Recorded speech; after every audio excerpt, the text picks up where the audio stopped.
संप्रसीदति यया भक्त्या, उस भक्ति के द्वारा आत्मा संप्रसीदति, आत्मा को प्रसाद मिलेगा। ये लड्डू वाला प्रसाद नहीं। प्रसाद शब्द का अर्थ होता है प्रसन्नता, आनंद। प्रसादस्तु प्रसन्नता, प्रसाद माने प्रसन्नता। तो ये मंदिर में जो हम लोगों को मिलता है लड्डू, पेड़ा, हलवा, इसको भी प्रसाद कहते हैं।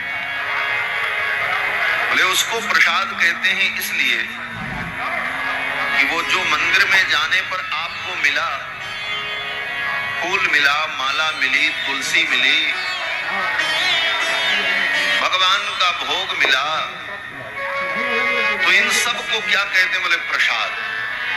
प्रसाद ही कहा जाता है। माला की प्रसादी मिल गई, तुलसी की प्रसादी मिल गई, लड्डू मिल गया प्रसाद में, भगवान का पहना हुआ वस्त्र अगर मिल गया तो ये भी क्या है? बोले प्रसाद। तो प्रसाद उसको इसलिए कहा जाता है कि प्रसादस्तु प्रसन्नता। हम भगवान के मंदिर में आए, भगवान का हमने दर्शन किया, भगवान की स्तुति की, तो भगवान हमारे ऊपर प्रसन्न हुए। इसका प्रमाण क्या है? बोले इसका प्रमाण यही है कि भगवान की प्रसन्नता उन वस्तुओं के रूप में हमको प्राप्त हुई। ये तात्पर्य है। तो लड्डू पेड़ा प्रसाद नहीं है, वो जो मिला वो भगवान की प्रसन्नता हमें प्राप्त हो रही है। भगवान प्रसन्न है, ये चिंतन करने के लिए इस भाव की दृष्टि से उन वस्तुओं को प्रसाद कहा जाता है। प्रसादस्तु प्रसन्नता, भगवान प्रसन्न हुए। तो वेदव्यास जी कहते हैं कि ययात्मा संप्रसीदति, भगवान के चरणों की भक्ति आ गई, अहेतुकी भक्ति और अप्रतिहता भक्ति, तो उसका फल क्या होगा? कहते भगवान प्रसन्न हो जाएंगे। यया भक्त्या आत्मा संप्रसीदति, उस भक्ति से आत्मा प्रसन्न हो। कौन आत्मा? बोले दो आत्माएं हैं। एक आत्मा भक्ति करने वाली है और एक आत्मा वो है जिसकी भक्ति की जा रही है। वो परमात्मा, परमात्मा है, श्रेष्ठ आत्मा है। परम माने श्रेष्ठ। तो श्रेष्ठ आत्मा की भक्ति जो इन जीवात्माओं के द्वारा होती है, उससे दोनों आत्माओं को प्रसन्नता होती है। भगवान को भी प्रसन्नता होती है और जीवात्मा को भी प्रसन्नता। यह आत्मा संप्रसीदति। अब आप कहोगे कि आत्मा को तो प्रसन्नता होगी, भगवान की भक्ति किया, सुख मिला, भगवान को क्या मिला? भगवान को क्यों प्रसन्नता होगी? तो कहते हैं भगवान को इसलिए प्रसन्नता होगी, जैसे कोई व्यक्ति हो और उसका बेटा पाप से विमुख हो जाए, पाप का विरोधी बन जाए और पाप की इच्छा के विपरीत आचरण करे तो क्या होगा? बोले उस पाप को प्रसन्नता नहीं होगी, दुख होगा। और जिस दिन उसे समझ आ जाए कि नहीं मुझसे गलती हो रही है, वह अपने पिता के अनुकूल हो जाए, उसी दिन उसके पिता को भी प्रसन्नता हो जाए। उसी प्रकार भक्ति के द्वारा भगवान को भी प्रसन्नता हो। यह आत्मा संप्रसीदति, यही जीव का परम धर्म है। सवै पुंसाम परो धर्मो यतो भक्ति रथोक्षत। और ये भक्ति तभी प्राप्त होगी जब जीवन में सत्संग हो। सत्संग के द्वारा ही भगवान की भक्ति के स्वरूप का ज्ञान होता है और तब हम भगवान की भक्ति में लगते। श्री रामायण की कथा हम सभी लोग श्रवण कर रहे हैं। ये राम कथा कितनी महान है, कितनी रसमयी है। महाकवि कालिदास अपने रघुवंश महाकाव्य में वर्णन करते हैं कि वृत्तं रामस्य वाल्मीकेः कृतिस्तौ किन्नरस्वरौ। महाकवि कालिदास ने 19 सर्ग में राम कथा का वर्णन किया है, जिसका नाम रघुवंश महाकाव्य।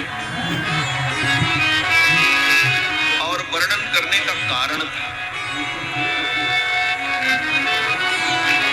पहले महाकवि कालिदास ने कुमार संभवम नाम के काव्य की रचना की। उनके बहुत सारे काव्य हैं महाकवि कालिदास के। कुमार संभवम काव्य में भगवान शंकर और भगवती पार्वती की रतिक क्रीड़ा का, श्रृंगार का वर्णन कवि कालिदास ने किया। और श्रृंगार के वर्णन में, भगवान शंकर और पार्वती की लीला के वर्णन में ऐसा वर्णन किया कालिदास ने, श्रृंगार रस यद्यपि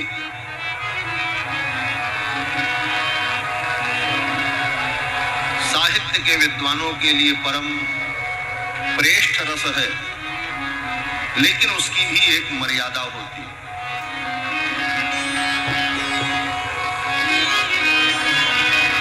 महाकवि कालिदास ने जब कुमार संभवम में भगवती पार्वती और भगवान शंकर की रतिक क्रीड़ा का, श्रृंगार का वर्णन किया तो सब कुछ वर्णन किया। परिणाम उसका ये हुआ कि भगवती पार्वती को रोष हो गया। मेरी लीला का ऐसा वर्णन, इतिहासकार कहते हैं, पूर्वाचार्य कहते हैं कि पार्वती जी ने कोप किया और पार्वती जी ने शाप दे दिया महाकवि कालिदास को कि जिन हाथों से लेखनी पकड़ करके तुमने इस काव्य का वर्णन किया और मेरे इस श्रृंगार लीला का स्पष्ट वर्णन, खुला वर्णन आपने किया, तुम्हें कुष्ठ रोग हो जाए। महाकवि कालिदास को कुष्ठ रोग हो गया। बड़ा पश्चाताप हुआ, संतों के पास गए, बोले अब कैसे कल्याण हो, ये कुष्ठ रोग कैसे छूटे। तो संतों ने कहा राम जी के गुण का वर्णन करो, राम जी की कृपा होगी तो तुम्हारा ये दोष समाप्त हो जाए। तब महाकवि कालिदास ने भगवान श्री राम के पावन चरित्र का वर्णन किया 19 सर्गों में, और मर्यादा पूर्ण वर्णन। और रघुवंश महाकाव्य की रचना के बाद महाकवि कालिदास का कुष्ठ रोग ठीक हो, स्वस्थ हो। तो महाकवि कालिदास वर्णन करते हैं कि वृत्तं रामस्य, एक तो राम जी का चरित्र, और इस चरित्र को लिखने वाला कौन? बोले वाल्मीकि कृतौ, महर्षि वाल्मीकि ने इसकी रचना की। चरित्र बहुत सुंदर हो लेकिन रचना करने वाला सुंदर न हो तो उस चरित्र में सुंदरता नहीं आएगी। और वर्णन करने वाला बहुत सुंदर हो, विद्वान हो, ज्ञानी हो, लेकिन जिसका चरित्र वर्णन कर रहा उसका चरित्र ही ठीक नहीं है, तब भी उसमें सुंदरता नहीं आएगी। तो वृत्तं रामस्य वाल्मीकेः, राम जी का वृत्त और वर्णन करने वाले महर्षि वाल्मीकि, और इस चरित्र को गाने वाले किन्नर स्वरौ,